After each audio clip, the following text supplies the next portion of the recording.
Yo, yo, yo, yo, yo. What's up, Uncommon Commentators family? Hope y'all having a blessed Thursday, as always. We got a lot of stuff going on in the NBA. It's been a pretty crazy week so far, most definitely. But we can't get to the news, of course, before I ask my main man, GB, how he's doing. How you been, Garrett? How's your week been? As always, it's always nice talking to you. And yeah, man, how you been? How's your week been? What'd you do last weekend? How you been? Yeah, man, everything's been good, brother. Didn't really do too much over the weekend, just chill, late, kept on the low, so not too much, but yeah, man. So everything's been good, and a lot of second place around the NBA circle. Of course, we'll get into it, but yeah, everything's been good, man. So can't complain. The Hawks on a 3-game winning streak. Hopefully, they'll extend it to four. So yeah, man. How's your week been going? It was good, man. I can't really complain too much. Sunday was kind of a downer because the Falcons were putting that big spot versus the Colts out in Germany, Berlin. They were winning most of that game, but of course, they went up to overtime, and we saw how it ended, unfortunately. So I mean, it is what it is. But it was just cool to see the game beyond that early, and the Falcons really get that kind of game. I think they gave us that game. No, like at the beginning of the season thinking we were going to be better than what we were with the offensive talent that we do have, like Drake London, like V. John Robinson, two dynamic players. Kyle Pitts is having a better season, when his honestly best season in a while, in my opinion, for sure. Also, just had another baby. Shout out to Kyle Pitts, most definitely. But Michael Penix, people have been on him. They've been ragging on him a lot. Unfortunately, regardless of his age, it's still only his second year in the NFL. So if anything, the Falcons are 3-6. Most we can really take from this is like just letting the rookies get the experience they need to. I think we still had a good rookie class, and they're still playing pretty good. But yeah, man, like I only mentioned that because that was really my weekend for real. I worked Saturday, got some work done Saturday night on some writing stuff, and I just saw us catch that L on Sunday, unfortunately. But speaking of L's, we're not the only one who took one, unfortunately. Dallas Mavericks former GM Nico Harrison has been let go from the Dallas Mavericks, unfortunately. We saw this coming after he traded Luka Doncic. Some people saw some beauty behind the madness, some pros and cons of the situation. They knew they were going to have to pay Luka that $300 million max. Obviously, he's in way better shape now than he was at that time. And it's just, I feel like, after losing in the NBA finals 4-1 to Boston at that, after seeing Luka get isolation and just exposed and get attacked like that, I really felt like, well, I guess they felt like that they couldn't get it done, even with him being only 25 years old at that time and still honestly developing, really. I think like he was bound to get in shape the way he is now. I don't know if I think it would have been a slow process in Dallas. I think he was so comfortable, he was so catered to in Texas that, he really just got accustomed to being him, putting on a little bit of weight after being there for so long. Obviously, it didn't really affect his game like that. He was still playing great. He dropped 73 on the Hawks at one point, even while still being kind of not in good shape like that, I guess you could say.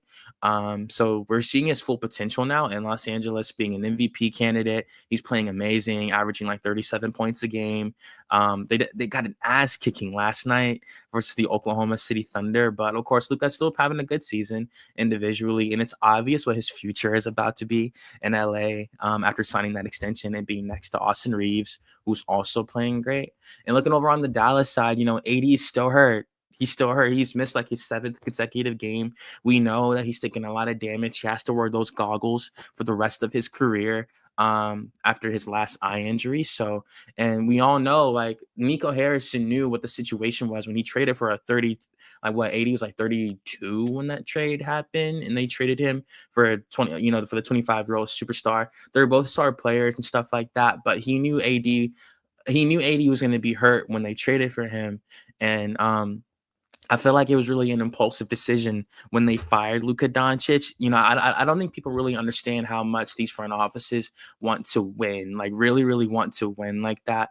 Dallas just off winning that championship in 2011. And even then, in the mid 2000s, they were a powerhouse with the young Dirk Nowitzki and Steve Nash. So they're really accustomed to only being a good team. So to see where they are now at 3-9 after being in the finals in 2024, I could see why, man. I could see why they want to let him go. Stephen A. Smith believes he was a scapegoat, Nico Harrison. Shim Sharania did come out to say that Nico was the one who did pitch the idea to the board, and he had those good points of the contract extension coming up. Do we really want to pay him that? Is he going to get in best shape? Can he, is he going to improve as a defender? He's great on offense, but defense wins championships, which is what they want.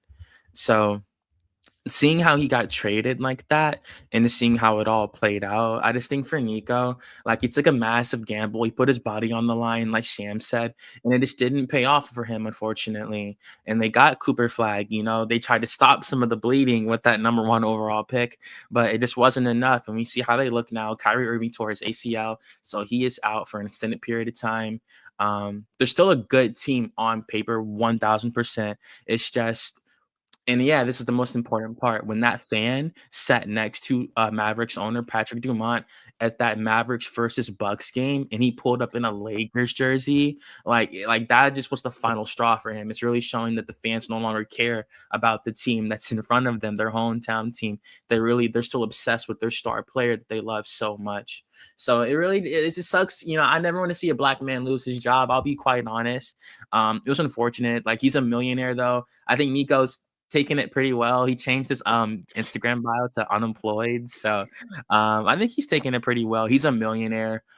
He just gets to spend time with his family now. Thanksgiving's in 2 weeks. So I think he's just gonna chill out the rest of this year. And I don't know if a team will pick him up after seeing him make that move.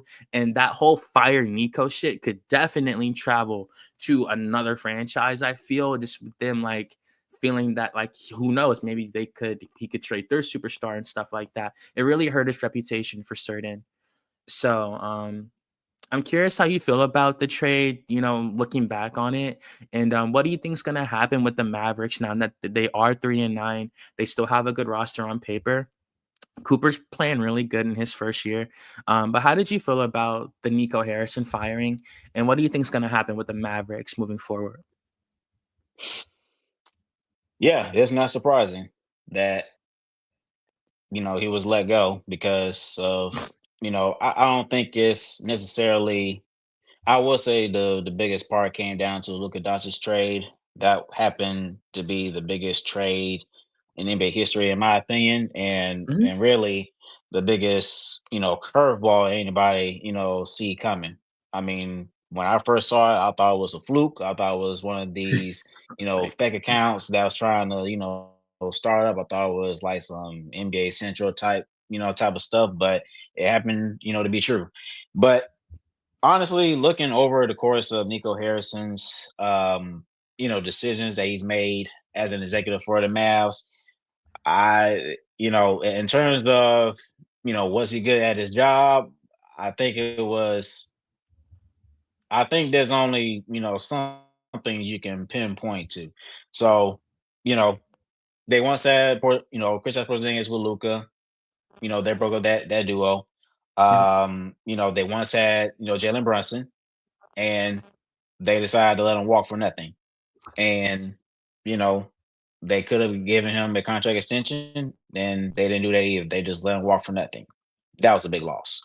Right. And you went out and you traded for you traded Kason Wallace to OKC, who's a NBA champion. So as Porzingis when they traded him, you drafted Derek Lively. He was good during this rookie year, but um, unfortunately, he's dealing with injuries, as well. So,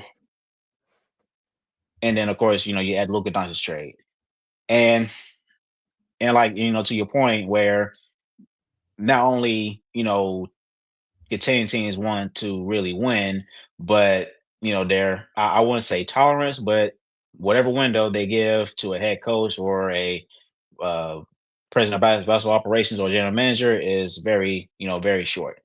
And I have to say, I think Nico Harrison, I think he did a good job of putting a team together, but he also did a great job of breaking it apart because now you're in a place where, okay, yeah, you have Anthony Davis, you have Kyrie Irving.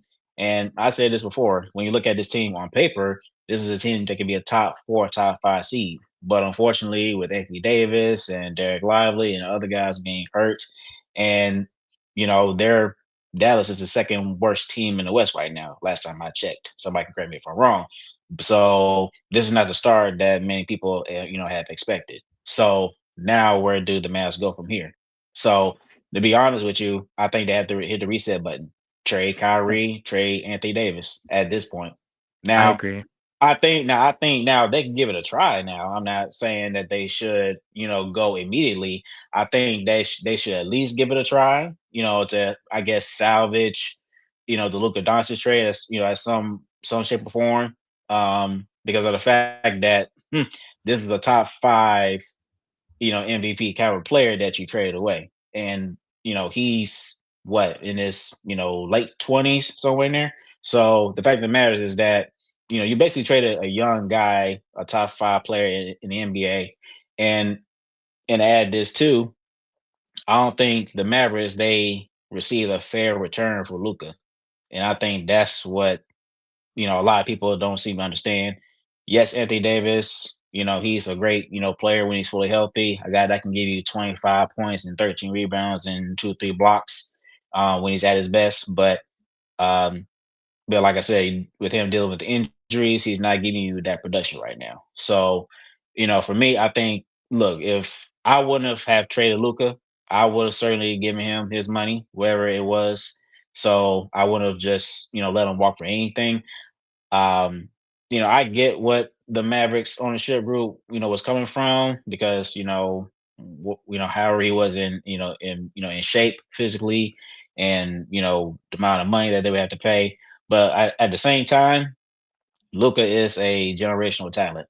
And I feel like when you look at players like him, these aren't players that you see in, every year or coming Right. into the NBA. These guys are they're kind of a rare breed. They come into the NBA, every now and then. So regardless if Luca is a bad defender or if he was in bad shape or whatever, this is a guy that helped you or led you to the NBA Finals appearance. So I I think what know Nico that ain't Harrison quite should fair. have done, I think what Nico Harrison should have done in that stance, I think he should just continue to, build the team around Luca. That's what I would have done.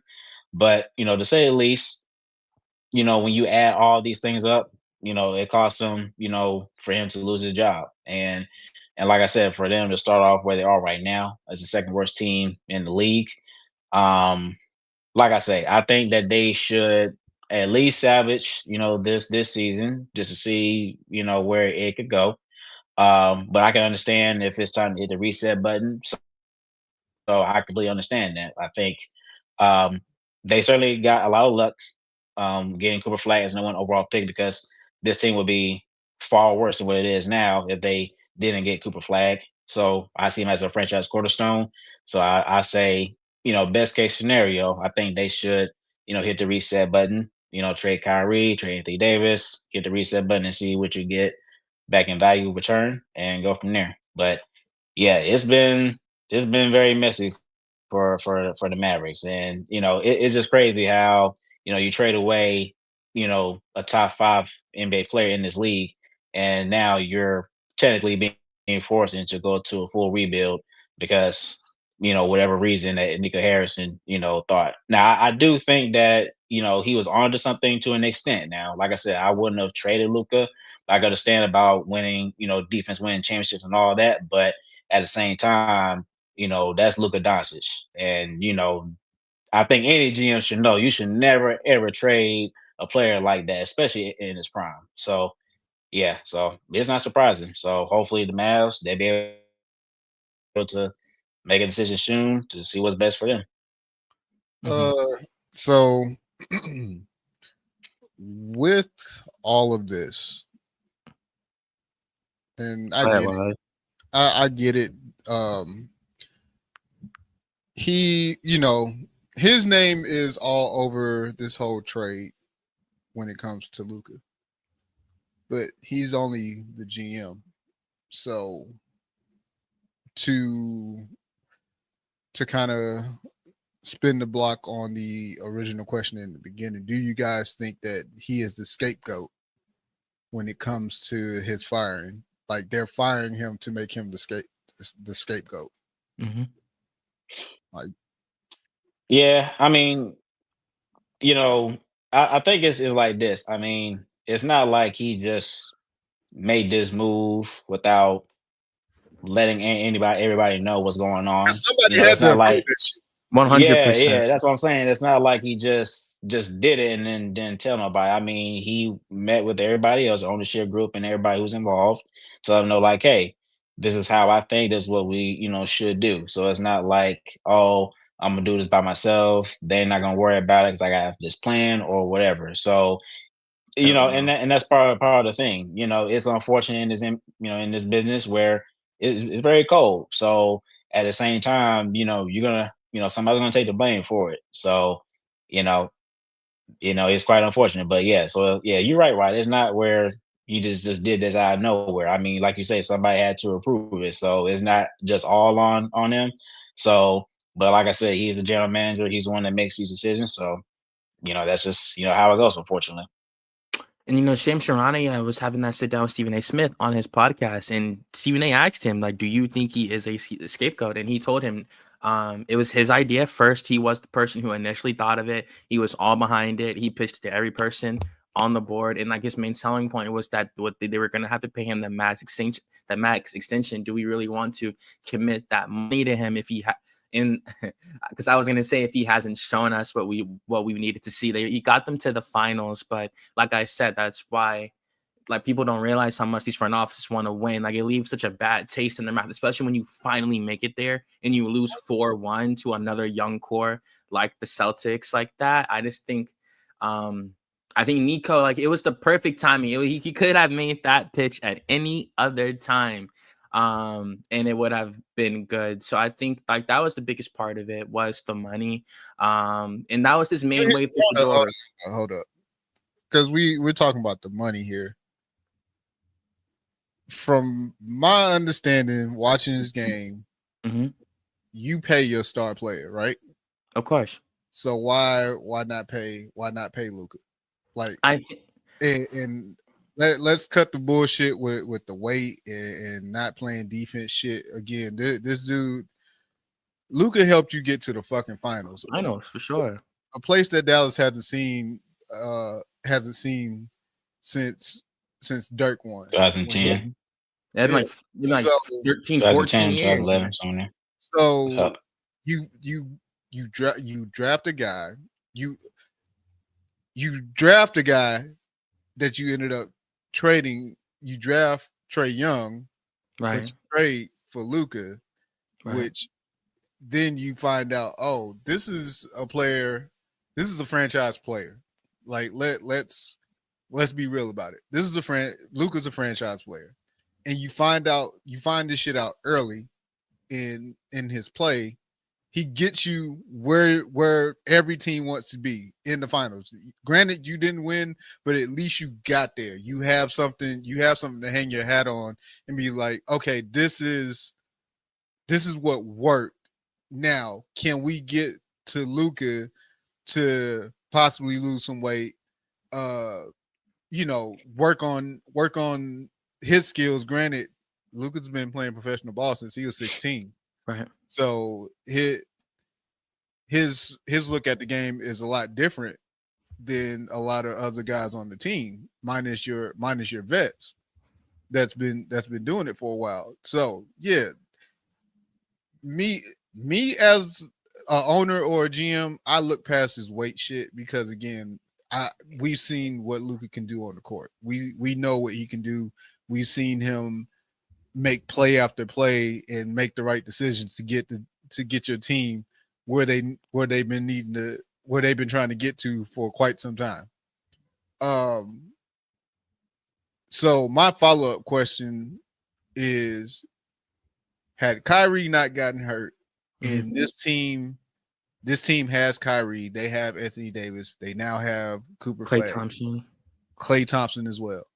If this team has a relatively healthy squad that includes Kyrie, would would Nico had gotten fired?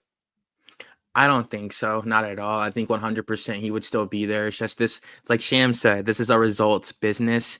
It's pretty obvious what they're going to be now at the end of the season.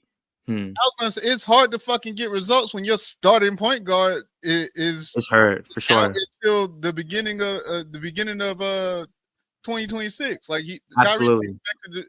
I think he's expected to be back late this year, early next year. Mhm. So yeah, it's gonna be hard as fuck to win when you don't have your star point guard, and then you bring in a rookie who's still, he's still learning the professional game. He's gonna have his ebbs and flows. You have a Klay Thompson who's struggling right now, but we know what Klay Thompson can do. Absolutely. And then again, you have Anthony Davis when healthy and that's always the key phrase, when healthy, can do his thing and get you points, rebound, can do all the shit that you need for a contending team for NBA title. So like I said, do you fire if they're firing on all cylinders? At the very least, if they have the team that Nico had in his mind and constructed, right, does he get fired? No, not at all. Not at all. It's a great team on paper. They're great. They have great two-way players. Like even Anthony Davis at the helm. His first game, he had like 24 points and 13 rebounds in the first half. So I definitely don't think he would have got fired at all.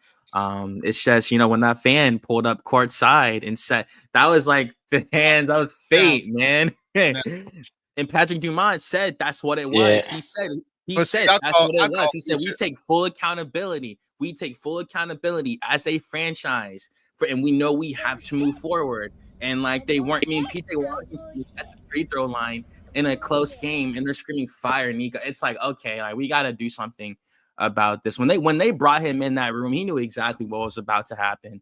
And like it's unfortunate. But go ahead. I guess my whole thing is this right here. When you are the general manager or the president of basketball operations for, for any NBA team, it's kind of I wouldn't say a double-edged sword, but it's like this. Their job is to improve the team roster-wise. That's what they're being paid to do.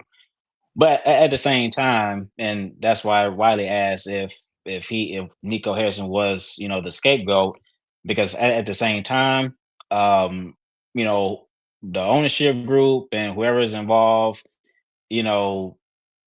they should have known, like, maybe this is not a really good idea, because like I said, there's just certain things that you just can't really like you're thinking too much. Like I said, Luka just got you to the NBA Finals. He's a top 5 player in the NBA.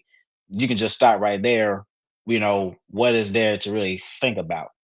You just have to worry about, okay, what exactly whatever other pieces the team would need to get back to the finals and actually win. So I think in this case, it seems like they expected Nico to exactly know what he was doing. I think Nico just probably just like had some sort of fancy wording or some type of grammar that hypnotized everybody to think like, hey, this is a good idea.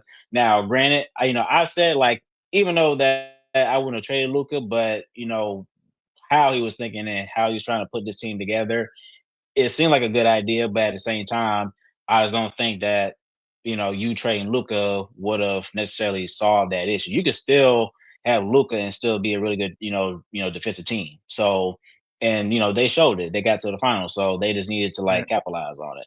So, I mean, at the end of the day, for Nico, and the way I look at it is, when you look at his overall track record, they just haven't been good. He's shown that he can get talent, but as far as making, decisions, smart decisions, I think that's what cost him his career, honestly. Because, well, not his career, excuse me, but his job. Because, like I said, look at the moves that he made, previously like I said, Jalen Brunson, I think, outside of trading Luca, I think that was the second worst move Yep. because this is a guy who's averaging 25 plus points, and I mean, Jalen Brunson is hard to guard, even at his height.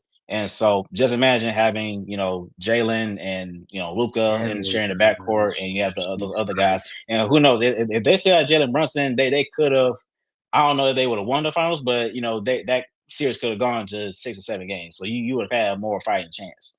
So things like that. Those things are going to add up. So it's just one of those things where the board, yes, even though that you approved it, but even you should have known better because you knew that trading Luca had to be the worst idea. That should have been like, no, we can't make this decision. But like I said, you decided to go with it, and you see what happens. Now you have the whole fan base turn against you because you decided to approve a deal that you should have known that was not going, to work.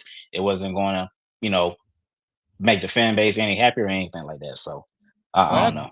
I call bullshit on Patrick Dumont just on the strength of had the Mavs been winning and that fan, and guess what? Fans still was probably gonna show up with Laker Luca jerseys on just because they love Luca. But also They will. winning cures all in the grand scheme of Yep. things. So it like you said, it's a double-edged sword. So it's I feel like the organization dropped the ball. Period. Hmm. That's They did. Nico. That's Nico and Patrick I because agree. Yep. that to move again. If that was a move from Patrick's standpoint, if that's a move that you did not agree to, then you should have said something. For Exactly. Nico's standpoint, if defense was your main concern, then you build around fucking Luca and you build a Yep. defensive around Luca and work it that Yep. way. Again, Yep. you don't Yep. trade a somebody that has proven to you since you drafted him that he's your guy, that he's the guy that you need on your team. And he's pretty much I don't want to necessarily call him the leader because I'm not. I don't look at Luca as a leader as far as the rah portion of it, but he's a leader as far as he's going to get out there and make the right. He's going to do all the right things to get Dallas where they need it to be. Mhm. Yep. And I mean, yeah, man, it was really nicely put. And the last thing I will say for you, Lee Wiley, like, man, the more we talk about it, I do feel bad for Nico Harrison. Like, all those dudes are about to sit up in that office as if they didn't agree as a team to trade him to the Lakers. And like, it's like they're just kicking him out the door and they're just going to stay there and like try to move on with Cooper Flag and leave him literally out in the cold. When he's been their GM since 2021. He was the GM that got them to the finals. He even still made a good team. Drafted Derek Lively for them, got their center for the future. All that, So I do think he was a good GM. I just think he took a massive risk after feeling so disgusted by that lot and just feeling it was a really impulsive decision. That's all I'll say. It was super impulsive. And I feel bad for him because those dudes are just going to stay there. Those dudes who agreed with him, they're going to face no consequence whatsoever and continue to get money while he's unemployed. And it just like, I do feel bad for him. It does suck, honestly. I'll say this and I'll be done with it. Just notice how it's only Nico Harrison that gets mentioned about this trade. Yeah, like no one's talking about anyone else, because they and I'm just saying as far as his name is tied to this because he's the one that so-called pulled the trigger. But again, right. somebody else had to approve this. That's all. Yeah. That's all I got. That's all I got. Yeah. No, that's the truth, Yeah. man. Especially. Go ahead, Garrett. Yeah. Yeah. I mean, especially when like I said, Luca is a generational talent. He's a face of the franchise. So, you're not ever going to make a move like that without, running it by through anybody. Like you're not gonna wake up to an email saying, "Hey, we traded Luca yesterday." By the way, so that's not something that you're just gonna like make a move and not let anybody know what took place. So of course Mhm. somebody else had to approve it outside of Nico, but yeah, last thing I will say is just that yeah, it's unfortunate that he lost his job, and now it's where the Mavericks are. They're at a two-way street, and that's why I say either they're gonna try to roll with the punches, roll with the dices, and once everybody else gets healthy, then go from there, and then make the decision from there, at least till the end of the season, if they truly want to trade both Kyrie and AD, or they're going to rip the band-aid off and say, hey, we're just going to hit the reset button, gather as many assets as we can, and build around Cooper Flag. But it's just crazy how, and really that's to show you how great of a player Luca is, because by you trading him, now you're forced to punt for you whatever else you have left. So now you're kind of having to be forced to go into rebuild after one trade. That trade literally you know factor into a lot of things. So it affected a lot of things. It affected the future of this franchise as far as winning. It has affected the fan base, of course, and now the Mavericks are trying to find a way, to win games and also, win back their fan base. So, they have a lot of work to do. So it's kind of a big mess. So, but yeah, like I said, I wish Nico Harrison the best of luck, and hopefully the Mavericks they'll be able to, find a way to get back on track. But it's not going to be easy. Yeah, man, and like, I mean, that just is what it is, you know. I wish that man nothing but the best. I mean that wholeheartedly. Like I said, he's a millionaire, so he's just sitting with his family in a big ass house right now, waiting for Thanksgiving, and Christmas and stuff. So he's pretty good right now. He did his job, you know. You could say that, you know. Some people might not. He thought he did a good job, unfortunately, but he was successful in his career. Nonetheless, it's really hard to get a job even being a general manager for an NBA franchise. You can't even imagine the amount of job interviews you have to go through to get that job, the people you have to beat out. And like I said, he was the person who drafted Cooper Flag. He drafted Derek Lively, traded for Kyrie Irving. Like he tried, man. It's just like it was that one move, and like it was the worst move, and it just ruined the entire foundation of everything he built, unfortunately. And again, I wish him nothing but the best. And it's so funny what we're about to talk about next, because we can't talk about Luka Doncic without talking about the Atlanta Hawks point guard TRAE Young. Of course, the two were traded for each other in 2018. Everyone knows that. Um, and yeah, man, it's the thing right now is though that TRAE's actually injured. Unfortunately, we know it was a right knee sprain, right MCL sprain. Unfortunately, when Mohamed Gay had fell on him inadvertently. And the Hawks have looked great without him. I'm not gonna lie. Like I published an article why the Hawks fans should not be worried, and I feel like everything I wrote is coming to fruition. The way Nikhil Alexander Walker has stepped into, like, sometimes we'll put him at the starting point guard. He's been great. Dyson Daniels has returned to form. Kristaps Porzingis is shooting the ball great. Jalen Johnson is playing phenomenal. So, I mean, it's crazy. You know, like the Hawks, and they're 5-2 without TRAE. Um, they look really good. They play the Utah Jazz. Literally, they take the floor right now. And hopefully they can make it a 4-game winning streak. They have won 3 in a row. They're 7-5. So, we'll see what happens after starting 1-3. So obviously they're definitely showing signs of life for certain. But the biggest thing about it is that a lot of people do feel like they might be better without TRAE. They had it, they broke a record in assists. I'm pretty sure they had like 42 team assists. Versus the Sacramento Kings when they crushed the Kings 133-100.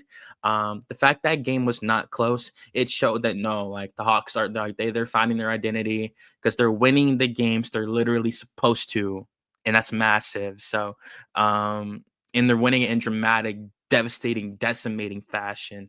And it is an interesting conversation. I can't lie. We all know TRAE did not get his extension, unfortunately, when a lot of people thought he would, like how De'Aaron Fox got his extension from the Spurs and stuff like that for the $229 million. TRAE has yet to get his, and that was one of the biggest storylines in the NBA last summer. And now with this new roster, with him off the floor, unfortunately, we've had a chance to see this new Hawks depth really shine.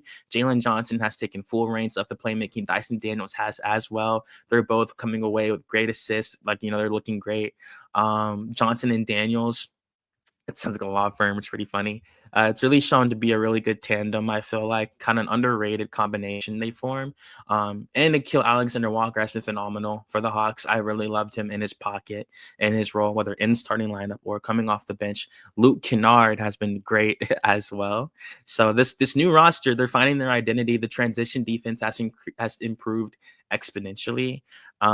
And we're seeing the Quinn Snyder formula finally come to fruition with this Atlanta Hawks team, with the way they're shooting threes and getting back on defense in transition, using their length to get into the passing lanes. They're just being really crazy on defense lately. And we're scoring the ball at a lethal clip.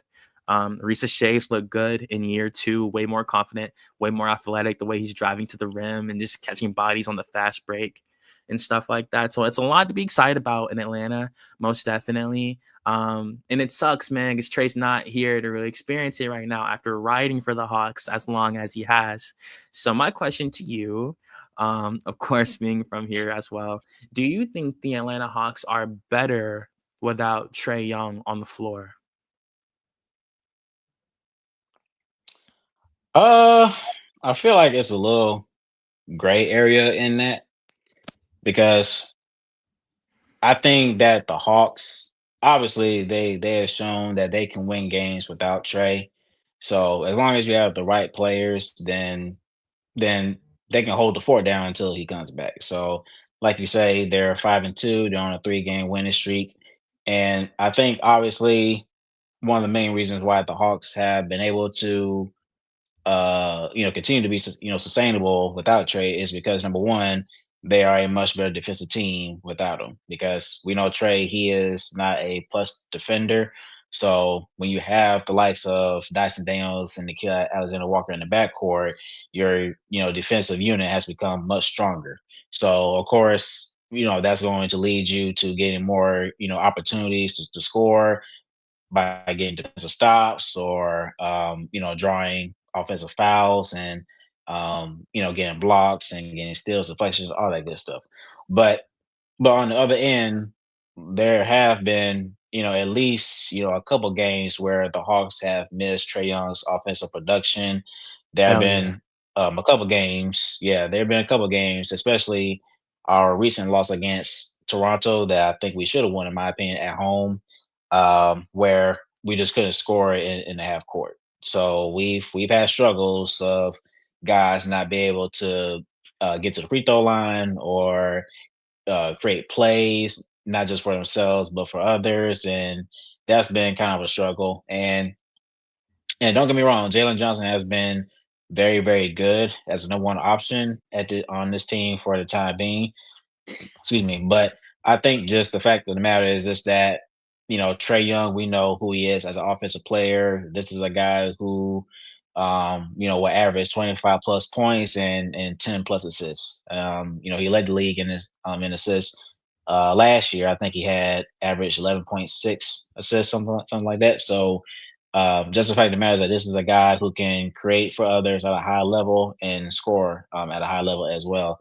So, um, you know, having a guy who's you putting up those kind of offensive numbers, it's a tough pill to swallow. So, um, I'm not saying that it's easy to win without Trey, but I just know that there are going to be some games where they will miss Trey. So, the good thing is that Trey, he's going to be out for another few weeks. I know he was going to be out for at least a month, but I'm anticipating that he will be out closer to 2 months, but hopefully he'll come back sooner than that. But I think for the Hawks, I think they are starting to figure out how to, win without Trey because, like I said, they're on a 3-game winning streak, and I think this is good for the team. Though I don't think Mm-hmm. without having Trey, I don't think it's necessarily a bad thing.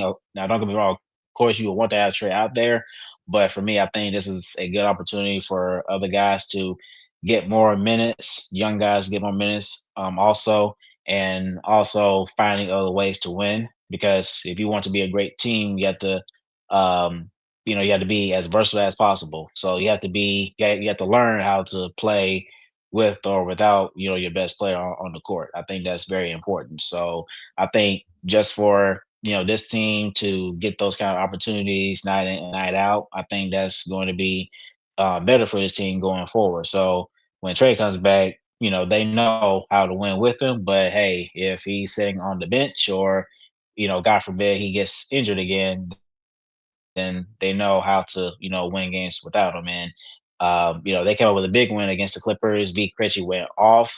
Shout out to V. Krejci. He had, That was I think he crazy. had four. No, not four. Yeah, I think he had like 8 threes. Yeah, he had scored 8 threes off the bench. And not only that though, but we also beat the Los Angeles Lakers at home as well. And I really think that may have been the best win we had so far. Not because the Lakers were 7-2, I think, during that time. But the fact of the matter is just that uh, that was a better, well-rounded game for everybody. That's the Daniels almost had a triple double with 10 points, 8 rebounds, and 13 assists. 13 And Mo assists. Gay had 21 points. He had 7 assists and 7 rebounds. Mo Gay was very good. And also Asa Newell, he came off the bench and he was lighting it up from three as well. Dropped 17 points off the bench. So, but I would say, that game was a perfect example of guys just, knocking down shots and moving in the ball, playing, very collectively. And I think that's what the team needs to win games without Trae Young. But last thing I will say is this: are the Hawks better off without Trae Young? You can say that. I think that the Hawks should be fully committed to trade. I think that's the direction that they should go into, especially if they're trying to win now. I think it's just more so of, are they able to find that true number one option on a championship team? Because I don't think you're going to win a championship with Trey Young as your number one option. Not saying that he's not capable of doing it, but the fact of the matter is just that teams, know already how to shade towards him as far as double teaming and forcing him to get the ball out of his hands. And we've seen teams, guard Trey Young very well, and he's turned out to be, ineffective. So I think that's something the front office has to figure out as far as how are they really going to build a championship team around Trey. So I think that this team is really good off paper, and I know it's taking some time for this team to come together, especially with the new faces on the team. So I think there's still more work to be done, but I think the Hawks they can win, with Trey for sure. I wouldn't necessarily say they're better off without him because, like I said, he's a great offensive player. So there are going to be games where they're going to miss his production. So I don't want to sit there and say like, hey, the Hawks don't need him anymore.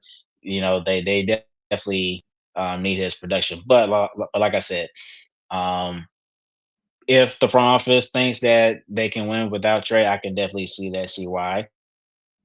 So, like I said, I think for the Hawks, I think the Pelicans, how they play out this year because we own their first round pick this year. If the Hawks are, end up getting a guy like Darren Peterson, AJ DeBensa, that's my guy. But if they end up getting a number one overall pick, then I think at that point, I think you have to trade Trey. Not because of the fact that Hmm. he's no longer good on his team, but you're not going to be able to, draft Darren Peterson and still keep Trey on this team. So if you end up getting Darren Peterson, then you have to move on from Trey.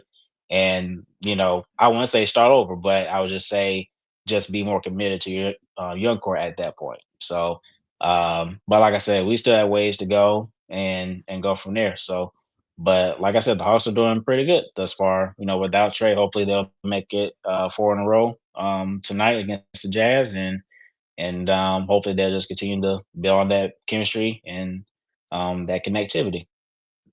Yeah, man. I'm actually really excited to get out of here and watch him play. I love this new team, not gonna lie. But nah, man, like I'll go ahead and get my answer and be quick with it too. Like I don't think we're better without him. I don't like not with what the playmaking he brings. He has such defensive gravity that he could still pull in, like how you mentioned, a double team while having people like Kristaps Porzingis, Luke Kennard, all these shooters still readily available for him. Nico Alexander-Walker is also shooting the ball better. Asa Newell as a stretch 4, stretch 5 is shooting the 3-pointers. So he has so many offensive weapons. I think, man, if he can make the Eastern Conference Finals at 22 years old, I 100% think he can do something better with the better roster as a more mature, more filled in Trae Young, man. I just think, they're finding success without him, but they needed this though, because Trae has so much usage that they didn't really have time to still get to know one another on the floor, because Trae was still handling the ball so much. It was they didn't, they're all trying to run around for cuts or spot up shots, and like, no, now the ball is just moving naturally around the floor because there's not a single player who's as ball dominant as Trae Young in this lineup. So I mean, yeah, man, like I don't think we're better without him. I think this team is built for him. It's specialized for him with the defenders we have, their length and with length and shooting. The Hawks are literally built off length and shooting, and we did that for Trae. So, man, like, nah, like I think he's the perfect point guard for this team. This is what this year is for, to really show if they can win with this roster or if they can't. Now they have a sample size they can refer to when he comes back, how the ball was moving, the defense, everything.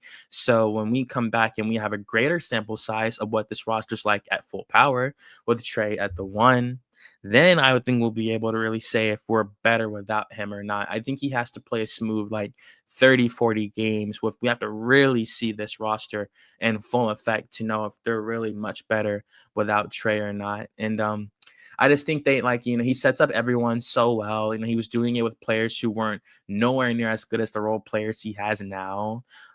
So last time we played Utah last year, he had 24 points and 20 assists with a game winner. So, and that was nowhere near with the players he has now on the roster. So these players are naturally better. They naturally execute better.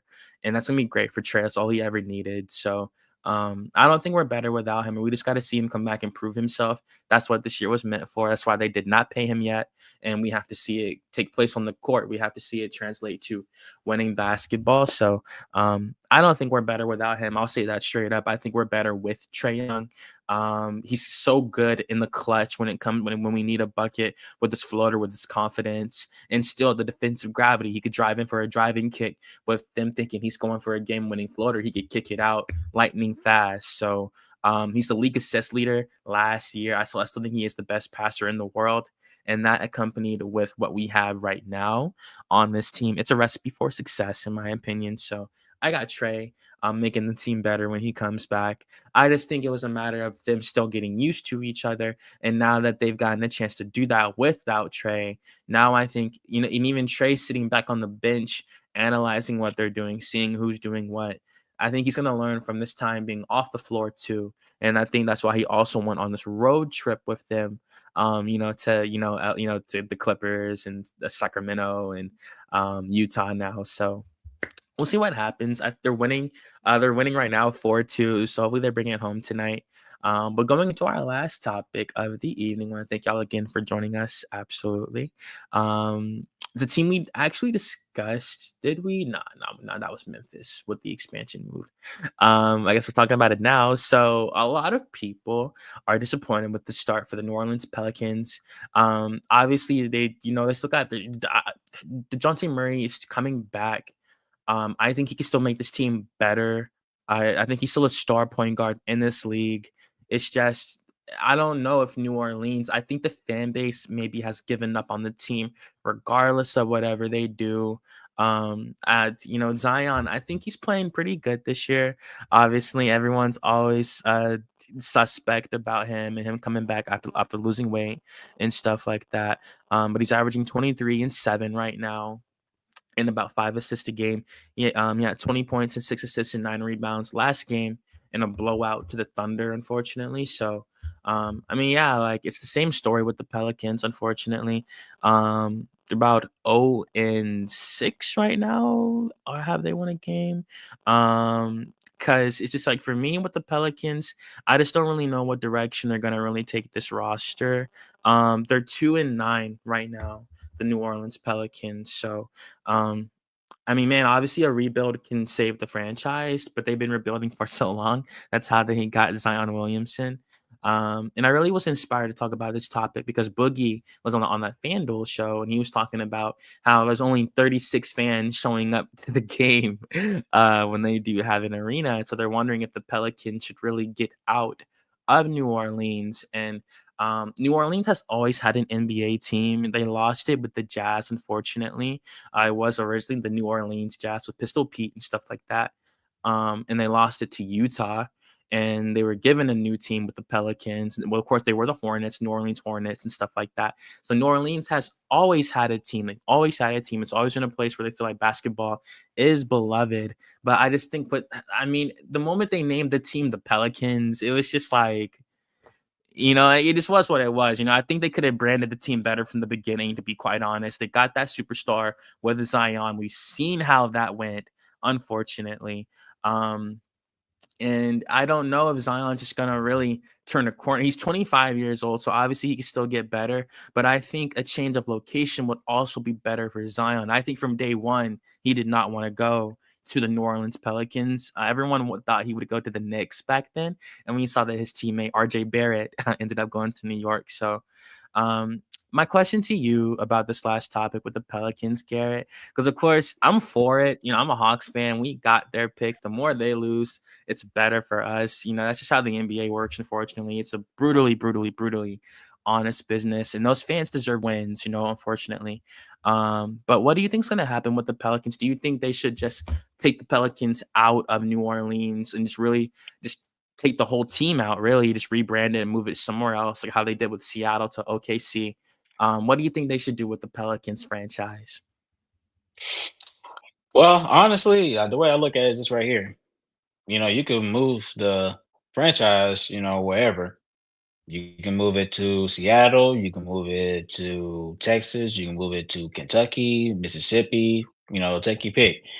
To me, it wouldn't matter if the same personnel is still there, running things, in the organization, in my opinion. So it's like you can move it to wherever you want to, but if it's the same personnel that's making decisions now, then it really wouldn't change anything. Sure, it may give it a different vibe, a fresh start, but to me, it's just more so. I don't think that's necessarily the issue because we have seen fans, come to games for New Orleans. We've seen that before, especially when Anthony Davis was drafted there and spent his first several years there before he was traded to the Lakers. So fans did show up. So, and it's quite obvious that fans are not coming to the games because, like you mentioned, they're one of the worst teams, not just in the West, but in the entire league. They're not winning any games. They didn't win any games last year, and they're not doing that now. And I will give them the benefit of the doubt. Yes, they have suffered injuries. Dejounte Murray that you mentioned. We know Zion. We know that. He's not going to play, 80 to 95% of the season. So, he's always going to get injured, somewhere. That's not a knockoff on Zion, but that's just, part of his genetics. It's where, he's going to get injured at some point in time. You're just expecting it to happen. So the real question is that if the New Orleans Pelicans are not winning, then that means that personnel will have to change. Now we've seen it or heard it that Willie Green could be on the verge of losing his job, and they could have somebody, of course, to come in and fill in that role. But for me, I think it's a little bit beyond than that. Yes, you can bring in and do a new head coach with a different voice, but I mean, it's a time to move on from Zion, in my opinion, because he came in as, and Zion, when he came in, I mean, he was one of the best, draft prior prospects in recent time. You know, Right. um, in terms of him as a prospect, before he got drafted. So, um, I think that for Zion, just where he's at right now in his career, I don't know if it's really beneficial for New Orleans to hang on to him. We know the kind of player that he is when he is healthy, but it's like how much of that are you going to get out of Zion? Because Zion, he's capable of giving you a triple double on any given night. He's that good of a scorer, as a rebounder, of course, and as a facilitator too. He has the ability to pass, but like I said, how often are you going to get that kind of production from him? You're gonna have games where he'll give you 20 and 10 and 5, but like I said, they're going to be games where he's just not going to be there. So earlier today, New Orleans, they had made an announcement that he just now getting back to doing encore, activities. So he's slowly, coming back into form. So I just don't think moving New Orleans from one place to another would change anything if they don't make any changes to their personnel to put them in a position to win games, whether that's dealing with the players or dealing with the head coach, wherever they see fit. So I think that New Orleans, they just need to really take a deeper look into their personnel and go from there. I don't necessarily think it's an ownership issue or anything like that. I think it's just more so if I think it's more so just answering the hard, the tough questions. Okay, is Willie Green our future coach going forward, and are we fully committed to Zion? And so I think those are the two of the, those are the first two questions they should start off with, and everything else kind of trickles down after the fact. And I think that's where they're at. But like I said, the New Orleans, they never had issues of fans showing up. It's just more so, and you see it with all fans though. It's not just New Orleans where, hey, if a team is not winning, you're not going to see many fans show up. But if you start to show a little bit of life, then yeah, people are gonna pay their money and to come and come to games and stuff. But I just don't think New Orleans, that's where they are right now. And I will say though, recently, even though they won 2 games, but I will say that fans have shown a lot of optimism and have given Pelicans executive Joe Dumars some grace for trading for the 13th pick to get Derek Queen. And, Derek Queen, he's been playing very, very good. And even though I'm not a Pelicans fan, but I do think that he should be in the starting lineup or get more minutes because I think when he plays, he's showing a lot of versatility. He's has shown the capability to score inside and on the perimeter.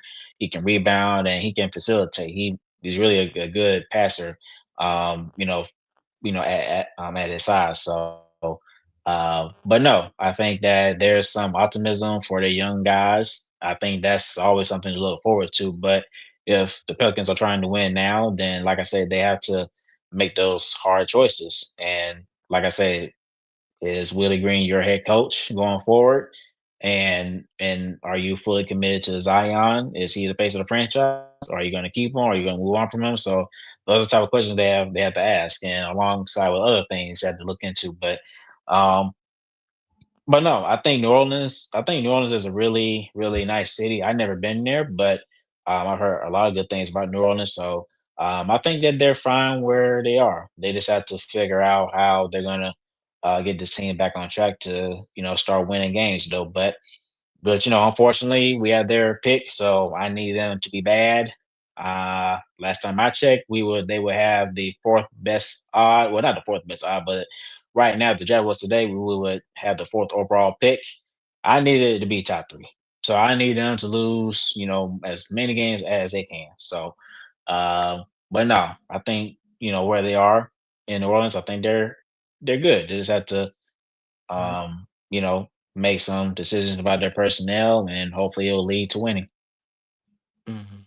Yeah, man. Like, yo, Willie Green continues to survive every summer. I just think. I mean, last year they knew they were decimated by those injuries. Unfortunately, that was an absolute curse, like Dyson Daniels said.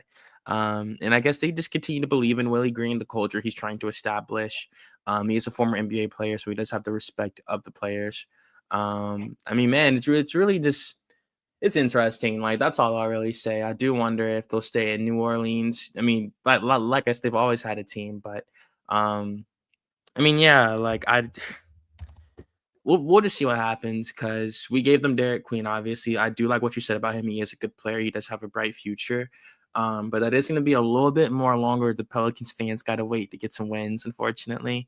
And there's really no Yep. telling what's going to happen. It's really no telling what's going to happen with this roster, in my opinion, whether they're trade Zion for a pick to rebuild. And especially with the stacked draft class like this, I wonder how much longer Joe Dumars is going to be in office. That's my question.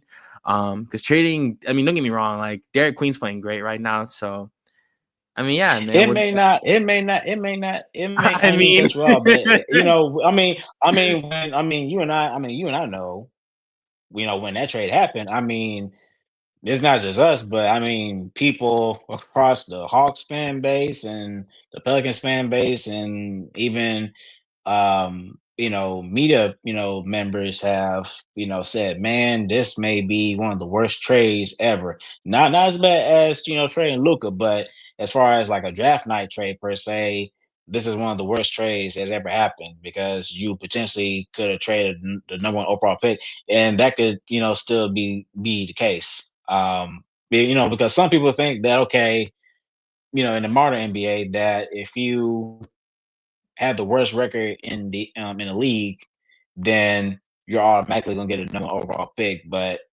just a reminder, it's not like that anymore. You for can have sure. you can have the worst record in the league, and guess what? You still could. There's still a possibility you won't get a number overall pick. Because 2 drafts ago, I remember the same year when we drafted Zachary, the Pistons, they had the worst record during that year, and they ended up getting the fifth overall pick. Now I know that pissed off a lot of people. So all I'm simply saying is that, hey, if we're in the top four, then I like our chances. So, but I mean, I talk good, so that's nothing to complain about. So, you know, I just think for that trade. Now it all depends. Now if Derek Quinn continues to play the way he's playing now in these few games where he's showing his versatility and continue to be a problem, then that trade may not be as bad. Now As I'm only bad. saying that for New Orleans. They're still going to be a bad team, I believe. So it's still going to be good for the Hawks for them to continue to lose games, and they have the toughest schedule in the league. So had to keep that in mind as well. So, but I think for New Orleans, it may have been worth the trade for them. But like I said, we could still get the number one overall pick from them, if they continue to, play at the level that they are now. So it'll be interesting, to see. So we're about, 11, 12 games in now. So we just got to keep going and see where it all falls down to. Nah, you're right. Man, come February, yo, they're like, I mean, like 10-40, something like that, man. I'm telling you, man. You're like, yo, like Cameron Yeah. Boozer or something like that. I lose my mind, bro. Having I need a, that I young need of I need a Darren Peterson or a AJ DeBenster. I need one of them two in a Hawks jersey. it's crazy. Like it's actually like a real life possibility. That's what makes it just so like insane. Um, but thank y'all We had we again we had for we had luck. Yeah, we had mhm. luck 2 years ago. Yeah, we had luck with Zach, so I need that luck to come around one more time for me, and I'll be And straight. he's looking good, man. Like he's hitting his stride. Like playing in the Euro basket definitely gave him some confidence. He put some weight on, and already we're reaping the benefits of that trade. People were shitting on him and shit like that, Yeah, he's calling him a getting there. bust. Like I definitely think he is showing the improvement for sure as a number one overall pick. Most definitely. But that's it for me tonight, Garrett. Unless you had something else you had to say. Yeah, thank you guys for tuning in with us. Of course, we always appreciate your time and your support. Continue to follow the channel, like, share, subscribe, and comment all those good things. And of course, we'll be here next week. So thank you guys for tuning in with us as always. Much love. As always, and please don't forget to scan this QR code, subscribe to the channel. Please always take you to all of our links, most definitely. Keep supporting the incoming commentators. We'll keep on coming always, like Stephen A. Smith always says. So y'all have a great weekend. Enjoy those hoops, and God bless you all. One band, one sound. They gave me my theme music.